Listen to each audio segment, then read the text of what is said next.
Deciding how to invest $1,000 really depends on what you want to get out of the investment and how much work you are willing to put in. Whether it's your first $1,000 or you've got investments already, it's really important that this investment helps you achieve your financial goals. I'm Marcus Rogers, and this is Learn Wealth, a channel dedicated to making personal finance and investing simple and practical. If this is your first time here, please consider subscribing. In this video, I'm going to go over 7 ways that you can invest $1,000. Some have small rates of return, some have potentially large rates of return. They all require different amounts of work, and it depends on your situation. I think the best bang for your buck would be by combining number 1 and number 7, and I'm going to share how I've done that in the past to help me make money. In any case, I want to say up front that I think what's really important, especially if this is your first $1,000 you're investing, is the concept of capital preservation. You want to keep your money. You don't want to bet this on something speculative that you might lose it all. You want this to benefit you and to build over time and give you returns for the rest of your life. 2 prerequisites that I think are important to investing that you should look at before investing $1,000 is having an emergency fund built up that covers a few months of expenses in case you are to get ill or get in a car accident or lose your job. Another thing that I think is really important that you should put money into is your health. You can invest all the money in the world, but if you're unhealthy, you're not going to be able to enjoy it. But without further ado, let's get into number 1, and that is paying down debt. Now, this might not exactly seem like an investment, but if you have credit card debt and it's charging you 20% a year, then you can't find an investment that's going to make you more than 20% a year guaranteed. You should pay off that credit card debt and you have a guaranteed rate of return of 20% in a sense. You're not going to lose that extra 20%. Not all debt is created equal, and if you're looking at a student loan at 5% or a mortgage at 3%, then you might consider not paying that down as aggressively. There is a psychological benefit to not having as much debt. I know some people can feel overwhelmed by debt, especially with student debt, or if they bought a house that's too big or a car that was too expensive. It might have a moderate interest rate, but sometimes that debt can be overwhelming and you do want to pay it off for that reason. Now, if you look at the stock market, in the last 100 years, the average rate of return after inflation has been about 7%. So that's kind of a good high water mark where if your debt is at an interest rate under 7%, chances are that you can go get a rate of return that's 7% or greater, and you may consider just paying down the minimal amount while investing other money elsewhere. Now, number 2, the first real investment per se, and it's one of my favorites. This is the one I was talking about. If you combine this with the last one, then you'll be laughing. And this is investing in yourself. Now, this could be in some form of education. Traditionally, it's university, college, anything post-secondary. But there are so many courses out there that you can pick up. On the low end, I mean, a book is $20? Or you can do an online course that's $100, a few $100s. You can do a weekend seminar. And these things can teach you skills that you can then use to go and make money. So for me personally, you're watching a video right now. I have taken a videography course with a local professional filmmaker, and that taught me so much about videography. It sped up my workflow. It validated some of the processes I wasn't sure if I was doing correctly. It helped me set up lighting. It helped me with sound. Now I can do video jobs more quickly, turn them around quicker, and make more money in a shorter period of time. And I can also more confidently take on bigger jobs. So by investing in myself, I was able to learn a skill that can now pay me money by going and doing jobs. And there's a ton of skills out there that can pay pretty well for freelance jobs. You look at things like SEO, web design, graphic design. These are skills that are highly in demand, but they don't always warrant having someone in-house for a business. So you can come in, help them achieve what they're after with their business goals, and you can also make some money that chances are is higher than what your salary is on an hourly basis. And on that note, before we get into our next four on the list, I'll say that you could take a course in investing in stocks. And this will benefit you with the next four on our list because they are all different forms of financial instruments: stocks, bonds, ETFs, index funds. I'm going to talk about a few different ones that I like. And I'm not a financial advisor. Talk to a professional and do your own homework too. But personally, I got really interested in investing when I was in university. I was studying accounting, and I had $1,500 extra from the summer, and I went into my bank and I kind of talked to one of their financial planners, and they said, okay, based on your goals, your time horizons, how much money you have, here's three recommendations. We could put you into a very conservative fund, a Canadian fund, or a dividend fund. And I invested $500 in each, and that's what really sparked my interest, was seeing them grow over time. And with each of these, you want to make sure that you're getting tax benefits too. So if you're American, look into investing through a 401k or Roth IRA plan. If you're Canadian, look into the TFSA and RRSP. The first one that I'll talk about, number 3, is an ETF. And ETF stands for Exchange Traded Fund. And what that is, it's just a big basket of the broader market. ETFs can be of a theme. They could be a clean energy ETF, they could be a growth ETF, or they could just be the entire market, the S&P 500, the TSX, the Nikkei, Russell 2000, you name it. There is an ETF out there. And this is kind of the new version of a mutual fund. It is a little different in that they're not usually actively managed like mutual funds, but some of them are now. And the benefit is that there's much, much lower fees. You can find ETFs with less than 1% management fee, as opposed to mutual fund could be 1, 2, 3, and then with hidden costs and hidden transaction fees. Some of those mutual funds are actually charging about 5% fees, and that really pulls down how much money you can make. So an ETF is a great way to have a broad, pretty risk-free exposure to the entire market. Now, it's not completely risk-free. If there's a recession, the stock market goes down 20, 30, 40, 50%, then so will your holding, but just don't sell at that point. In fact, it's a great time to buy more. Number 4, now this is kind of a fun one, an individual stock. So this could be like Facebook, Apple, Amazon, these big publicly traded companies where you can go to your brokerage or your online investment account and you can type in their ticker symbol and you can buy their shares.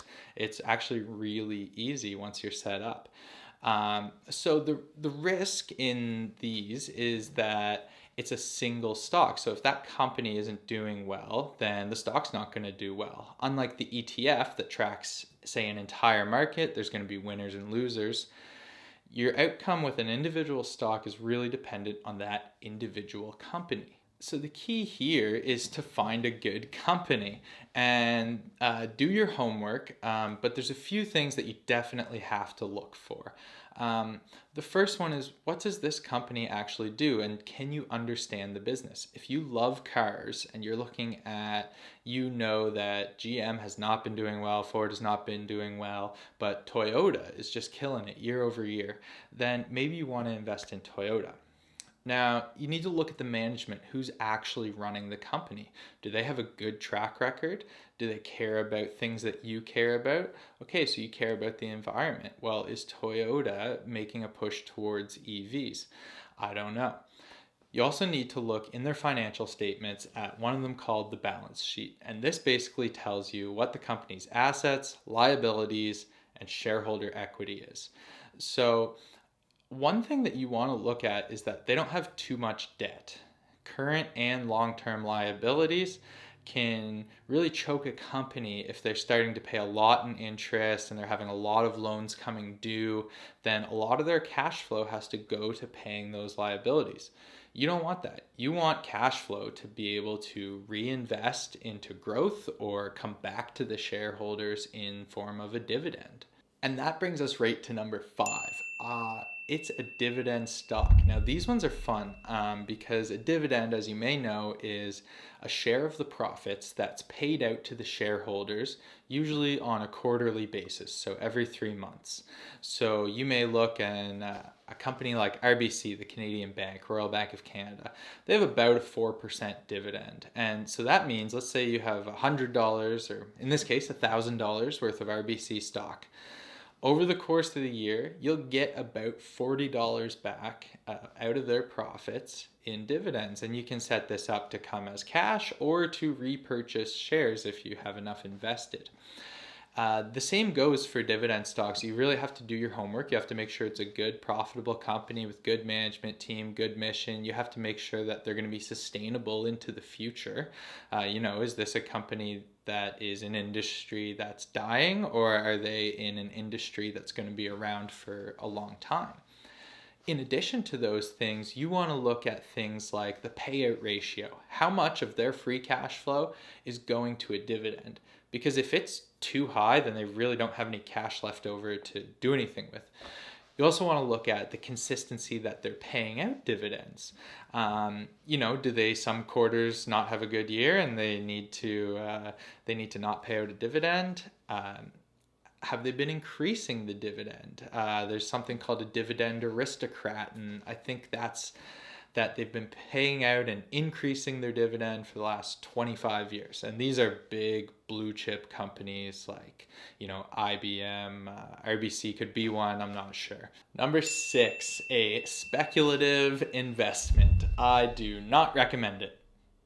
You have to be willing to lose 100% of your $1,000 if you're going to make a speculative investment.